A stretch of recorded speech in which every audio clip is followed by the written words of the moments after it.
skirted right in front of me. So this is a fragment from a flashbang grenade, and it's fucking heavy. I mean, if this came flying at you, it could do some serious damage. It hit me hard. And that was fire.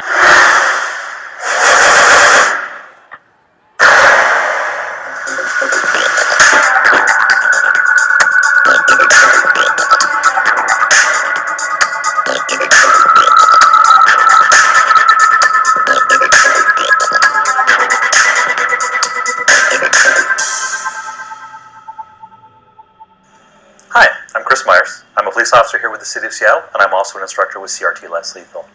I'd like to talk to you about the blast ball grenade here for a moment. Shortly after WTO, which was the large riots we had here in Seattle at the end of 1999, we looked at a variety of less lethal options. And as you know, most specialty weapons traditionally have resided within the SWAT team, which is where most of them appropriately reside. SWAT stands for Specialty Weapons and Tactics, which is the group of people who get additional training and training time to perfect their skills with these weapons. Well, we quickly realized that our SWAT team is very capable and we've got a great, very professional SWAT team, but they can't always be everywhere at once. And our patrol officers are encountering violent crowds and violent subjects on a regular basis, and it was necessary to begin looking at different force options. From that, we began deploying tasers out into patrol operations. They were coming online just about the same time we were looking at this. We began looking at specialty impact munitions in the patrol setting. But one of the things that we wanted to look at was how to multiply the image or the force that we could project with a very limited number of officers. The population of the city is constantly growing, and we have a finite number of officers that we can throw at a disturbance at any given time. So let's imagine that we're down in our bar district, and we've got a crowd of 50 or 60 people that have spilled out in the street, and they're beginning to fight, they're beginning to argue, and it's becoming violent. They're starting to throw bottles, throw punches, and we now have a legitimate life safety risk. We've got people's safety in danger. Well, I've got a limited number of officers. On a good night, I probably have 6 or 7 officers I can throw at this, but we're looking at 6 or 7 officers against maybe 60 combatants. Not really good odds. But when you look at the dynamics of a crowd like that, you've got some hardcore people in there that really want to do combat, they really want to fight, and then you have a lot of maybe people in there. People that are getting sucked up into the contagion effect of what's going on with this crowd. Well, this is where some less lethal force options that really have low potential for injury come in handy. I can use liquid OC, and that's been used successfully in a large number of these battles. Use the larger projectors like the Mark 46 and the Mark 21 that can reach out and project a large amount of OC over a crowd at one time. But sometimes that's just not enough. And so that's where something like the blast ball comes in handy. One of the things we found when we began testing this was that while grenades sound very scary, from a force options point of view, it's actually very safe. We got together with the forensic scientist from the crime lab, Rick Wyant, one of the trainers who did all the training for the WTO riots, Tom Burns, and myself as an instructor. We got together, went out to the range, and using ballistic media, the same ballistic media that's used to test firearms, we set up a series of experiments and a series of tests using this.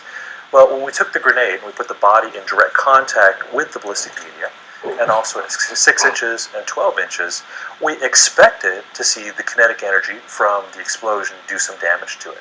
I mean, after all, ballistic gelatin is basically the same consistency as your naked eye. Well, we were really surprised. The force of the explosion going off actually created no trauma and no tearing at all of the ballistic media. Even the bare ballistic media.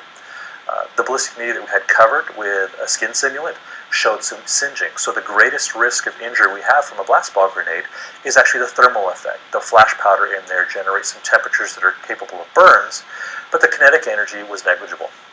Now, the balls that I have here in front of us have no projectiles inside. There's no rubber balls, no rubber pellets.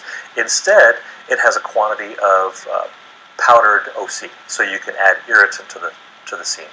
It's very effective, even though it's very loud. It's a bright flash. If you think about what most human beings and most animals are afraid of, we're kind of afraid of thunder and lightning when you get down to it. This is thunder and lightning in the palm of my hand. I can throw several of these, and you don't throw them into the crowd because that'll cause mayhem and confusion. You throw it to the sides that you want to move people away from. So you're kind of herding the people into the escape routes that you want by making negative stimulus in the areas you don't want them to go to. And then in addition to the bright flash and the loud boom, you're getting some free-floating OC that is not enough to incapacitate somebody. You're not going to have people on the ground you have to go there and provide aftercare for, but it does make the scene uncomfortable. So go back to my original scenario. We've got 6 people fighting in the street out in front of the bar. I can throw a couple of these blast ball grenades at a relatively safe distance, and all those maybe people that were standing around that were involved in the fight because it sounded like a good idea then, now all of a sudden there's something more overwhelming going on. The police are serious now. We really mean that you need to knock it off. And so we'll see those people move away, leaving behind just the smaller group, maybe the 5 to 7 really determined aggressors, and now it's much better options for us, much better odds. We can go in, take care of the problem, and not be overwhelmed by such great numbers. So, we did a lot of research on a number of less lethal force options, and finally transitioned these into a patrol setting where specialty trained patrol officers have these available to them for those specialty incidents where SWAT's not available. Verbal commands and liquid OC projectors were not effective or unlikely to be effective, and we needed to preserve life safety. A really good force option to consider for that type of environment.